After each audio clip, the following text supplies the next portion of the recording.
तो दोस्तों इस पार्ट में मिलते हैं, इस शुरू करते हैं, देखते हैं इस पार्ट में क्या होता है। समझाता है और बहुत कोशिश के बाद फाइनली अथर्व घर जाने के लिए मान जाता है। सब आखिर मान ही जाते हैं और सब इस जाने के बाद स्वयं अंगद और पूर्वी ही वहाँ बचते हैं। पूर्वी अभी भी कमरे के बाहर तानी के होश आने का वेट कर रही थी। इसकी आंख से हल्के हल्के आंसू थे। स्वयं पूर्वी से कहता है, पूर्वी तुम भी चलो जाओ, अंगद तुम घर छोड़ देगा। अंगद भी इस बात पर हमें भरता है। पूर्वी अपने आंसू पूछती ही कहती है, लेकिन उससे पहले मुझे तानी को एक बार देखना है। इतना कहते ही पूर्वी कमरे के अंदर चली जाती है। पूर्वी के आंखों में हल्के आंसू थे। पूर्वी अब तानी के सिरहाने बैठती है और उससे कहती है, तू मुझे जो भी कहा था मुझे लगा वो सही नहीं होगा, लेकिन अब लगता है तू ठीक कर रही थी। मैं अब से तेरे हर फैसले में तेरे साथ हूँ। पूर्वी अब अपने आंसू पोंछती है और जल्दी से उठकर वहाँ से चली जाती है। तानी का ख्याल रखना। हमें अंगद स्वयं के कंधे पर हाथ रखती हुई कहती है और वो भी पूर्वी के पीछे चला जाता है। उसके जाने के बाद स्वयं कुछ पल तो दूर से ही खड़ा होकर तानी को देखता है। फिर एक ड्राक्स में ऑम्लिमेंट निकालता है और तानी के सिरहाने बैठता है। तानी के पूरी बॉडी में जगह जगह खरोच की निशानी थी। झाड़ी में छिपने के कारण टैगो निशान थे। उसकी बॉडी में उभर कर आ रहे थे लाल लाल उभरे को खरोच। स्वयं के दिल में खरोच चुभा रही थी। स्वयं की आंखों से आंसू के साथ स्वयं से दर्द से अपने थूक निकलना और उंगली मिल्ट तानी की खरोच में लगाने लगता है। उसी खरोच पर उंगलीमेंट लगाते वक्त स्वयं के हाथ कांप रहे थे। स्वयं तानी के हाथों की चोट के बाद अब उसके फेस की तरफ देखता है। तानी के फेस को देखते ही स्वयं के दिल में गुस्सा का सैलाब उमड़ता है, जो स्वयं के रंग रंग को गुस्से से भर जाता है। तानी के गाल पे अभी भी उसके थप्पड़ के निशान थे जो काया ने मारे थे। उसका मासूम सा चेहरा उस थप्पड़ों के निशानों से पूरी तरह से लाल हो चुका था। स्वयं हिम्मत करके अपने हाथ तानी के फेस पर तरफ बढ़ाता जरूरी है, लेकिन उसके हाथ आधे रास्ते में हवा में ही रुक जाते हैं। स्वयं मुठिया कसकर और अपने हाथ वापस ले लेता है। तानी के बॉडी पर चले चोट के निशान को देखकर स्वयं को अभी भी वो सब खौफनाक मंजर याद आ रहा था कि कैसे तानी जान बचाने के लिए फोन पे रो रही थी, कैसे उस लड़के ने तानी के गले में नाइफ रखकर उसे मारने की धमकी दी थी। तानी को खो देने के ख्याल से ही स्वयं के रोंगटे खड़े हो रहे थे। स्वयं अब एक गहरी सांस लेता है और कांपते हाथों से तानी के फेस के निशान पर ओमनी मिल्ट लगाने लगता है। स्वयं की उंगलियां जैसे जैसे तानी के निशान पर पड़ रही थी, दर्द से निकली पूरी बॉडी करा रही थी स्वयं को। आज तानी की हर एक चोट के दर्द अपने बॉडी में महसूस को कर रहे थे। ऑर्नामेंट लगाने के बाद स्वयं तानी की का हाथ पकड़ता है और उसके हाथ को सहलाने लगता है। स्वयं अब तानी के फेस की तरफ देखता है जो बेहोश की हालत में थी। बहुत मायूसी लग रही थी। स्वयं एक साथ से तानी का हाथ पकड़ दूसरे हाथ से तानी के सिर पर हाथ फेरता है और उससे कहता है, तुम जो चाहती हो ना तानी, अब से हमेशा वही होगा। हर चीज अब तुम्हारे होश के मुताबिक होगी। कभी कुछ ऐसी नहीं होगी जो तुम्हें तकलीफ दे। तभी कुछ ऐसा नहीं होगा जिससे तुम्हारी आंखों में आंसू आए। मैं होने ही नहीं दूंगा। मैं सब ही सही कहूंगी तानी। प्रोमिस तानी, आई मिस। प्रोमिस। स्वयं अब तानी के हाथ को हल्की सी करता है, उसे उसके होश में आने का वेट करने लगता है। घड़ी की घंटों के टिक टिक की आवाज के साथ ही टाइम बीतता जा रहा था, लेकिन मजाल है कि स्वयं एक पल के लिए भी वहां से उठा हो। उसने एक पल के लिए भी तानी का हाथ नहीं छोड़ा था। स्वयं तब से तानी को ऐसे ही देखे जा रहा था। बीच बीच में स्वयं के आंखों में आते आंसू तानी के गालों पर गिरते थे, जिसे स्वयं अपने उंगली से पूछता है। स्वयं बीच बीच तानी से कुछ बातें भी कर रहा था। सब उम्मीद इतनी थी कि काश तानी स्वयं की इस अल्फाजों को सुन लेती। पूरी रात बीत चुकी थी, अब सुबह होने को काया, लेकिन तानी अभी भी वैसी ही बेहोश थी। सुबह के करीब 7 बजे तानी की उंगलियों में कुछ हरकत हुई। स्वयं ने अभी भी तानी का हाथ पकड़ रखा था। तानी का उंगलियों में होने मूवमेंट को स्वयं महसूस कर चुका था। स्वयं अभी बड़े आस से तानी की तरफ देख रहा था और उसकी आंख के खुलने का वेट कर रहा था। कुछ ही पल में तानी की आंखें भी धीरे धीरे ओपन होने लगी है।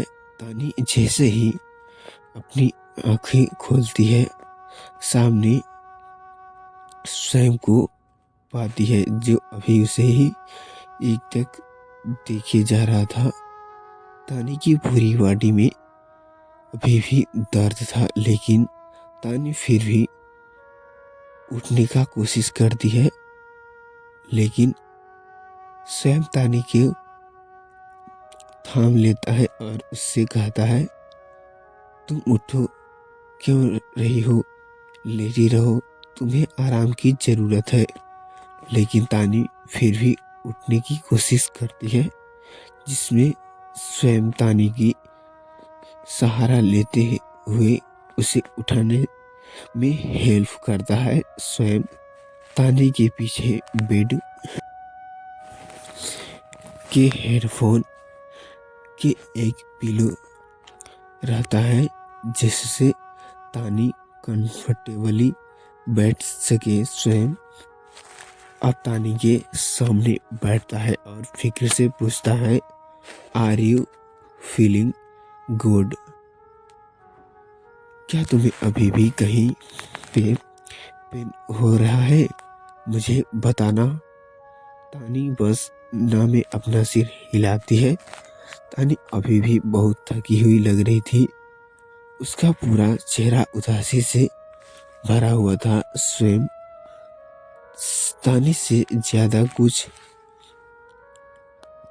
पूछता नहीं, क्योंकि वो जानता था कि तानी अभी इस कंडीशन में नहीं है कि कुछ भी बता पाए। मुझे वॉशरूम जाना है, तानी थकान भरी आवाज से स्वयं से कहती है। स्वयं हाँ में अपना सिर हिलाता है और तानी को वॉशरूम जाने के लिए हेल्प करता है। कुछ देर बाद जब तानी फ्रेश होकर वॉशरूम से निकलती है, जो अभी टॉवेल अपने फेस पूछती हुई बाहर आ रही थी, बाहर निकलते ही तानी देखती है कि स्वयं नाश्ता टेबल पे सर्व कर रहा था। तानी को देखते ही स्वयं के चेहरे में एक हल्की सी स्माइल आ जाती है। स्वयं के चेहरे में अभी बहुत ज़्यादा थकान थी। स्वयं कल तक से उसकी और तानी की डाइवोर्स को लेकर बात हुई थी। अब से उससे एक पल के लिए भी आराम नहीं किया था। शायद उसके कल से कुछ खाने भी नहीं खाया था, लेकिन स्वयं को इस सब से परे किसी चीज की फिक्र थी, तो वो बस तानी थी। तानी, तुम्हें कुछ मेडिसिन लेनी है। तानी के चेहरे में अभी भी कोई भी एक्सप्रेशन नहीं था। तानी स्वयं के पास जाती है और उससे कहती है थैंक यू। तानी के शब्द में एक हल्की ही दर्द थी जो स्वयं को अंदर तक हिला चुकी थी। स्वयं जानता था कि तानी उसे उसकी जान बचाने के लिए थैंक यू कह रही है। स्वयं मन में सोचते हुए, सच कहूँ तो मैं तुम्हारा नहीं नींद की जान बचा पाई है। तानी फिर कुछ कहने वाली होती है, लेकिन स्वयं उसे फिर से रोक लेता है, जैसे उसे पहले से मालूम हो कि तानी कहना क्या चाहती है। स्वयं तानी का हाथ पकड़ता है और उसे टेबल के पास बैठाते हुए उससे कहता है चुपचाप ये नाश्ता करो। लेकिन स्वयं तानी कहती है, लेकिन सह कहते हुए स्वयं उससे कहता है दरअसल तानी, मुझे बहुत ही जरूरी काम में कहीं जाना है, इसलिए मैं लौटने में बात जो कहूँगी तुम सुनोगे, लेकिन प्लीज अभी खा लो, हम जरूरी काम से बात सुनकर। तानी कुछ नहीं कहती और चुपचाप नाश्ता कर लेती है। कुछ देर बाद स्वयं काया के घर के बाहर खड़ा था। बहुत का सुबह का वक्त था, लेकिन तानी के पापा, उसके चाचा और अथर्व घर के लिविंग एरिया में बैठे हुए थे। किसी की आंख में रात भरी नींद ही नहीं थी। सब लोग सब सुबह होने का वेट कर रहे थे, तानी के होश के आने का वेट कर रहे थे। तभी उसके घर में डोर बेल बजती है, लेकिन हैरानी की बात ये थी कि डोर बेल एक ही बार नहीं बजी थी, बल्कि कई बार चुकी थी। उसे डोर बेल बजाने से ऐसा अंदाजा लग रहा था जा सकता था कि जो भी दरवाजे के सामने खड़ा है वो बहुत डेस्परेट में तीनों की बहुत ज़्यादा हैरान होती है, क्योंकि कोई इतनी सुबह सुबह और बिना रुके ही डोरबेल बजा रहा था।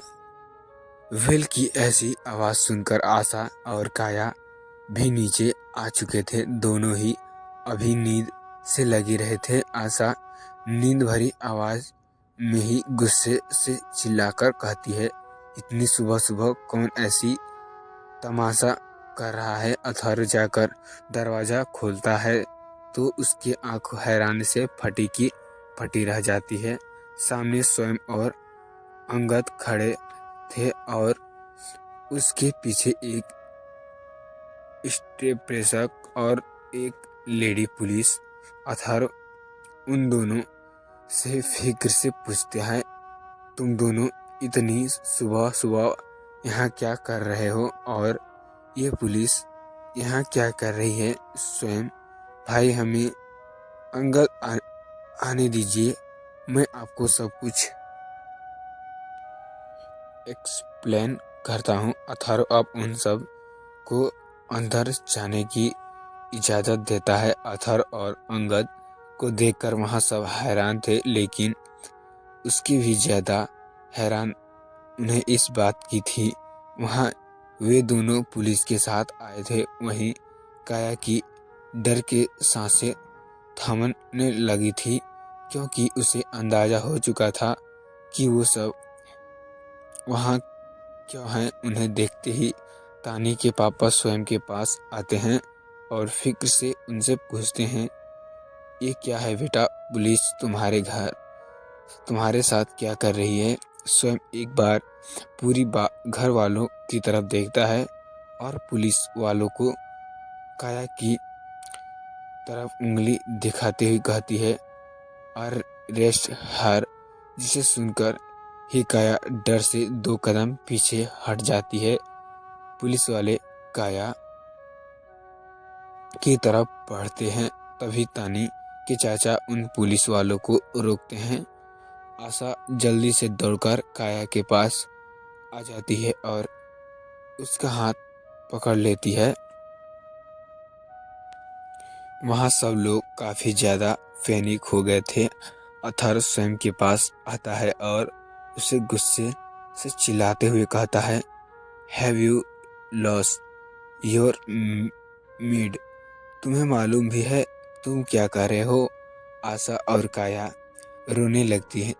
काया को तो सब कुछ मालूम हो चुका था कि उस कल रात जो कुछ भी किया है, स्वयं को सब मालूम हो चुका है, लेकिन आशा अभी भी इस बात से अनजान थी। पूरी घर इस बात से अनजान था। स्वयं एक गहरी सांस लेता है और बिना किसी इमोशन के कहता है, हाँ भाई, तुझे अच्छे से मालूम है कि मैं क्या कह रहा हूँ। स्वयं फिर से पुलिस वालों से कहता है, प्लीज़ आप लोग अपने काम कीजिए। तानी के चाचा उन पुलिस वालों को सामने आगे आते हैं और गुस्से से उन्हें रोकते हुए उनसे कहते हैं, खबरदार, जो मेरी बेटी की तरफ एक भी कदम बढ़ाया तो मुझसे बुरा कोई नहीं होगा। आशा भी अब काया को छोड़कर स्वयं के पास आती है और गुस्से से उससे समझाते हुए कहती है, आखिर मेरी बेटी तुम्हारे बिगाड़ा क्या है? हाँ, जो तुम इस तरह से घर में पुलिस लेकर आ गए हो। स्वयं काया की तरफ देखता है और कहता है, ये तो आपकी बेटी ही आपको अच्छे से बता पाएगी। आप एक बार उसे से क्यों नहीं पूछ लेते?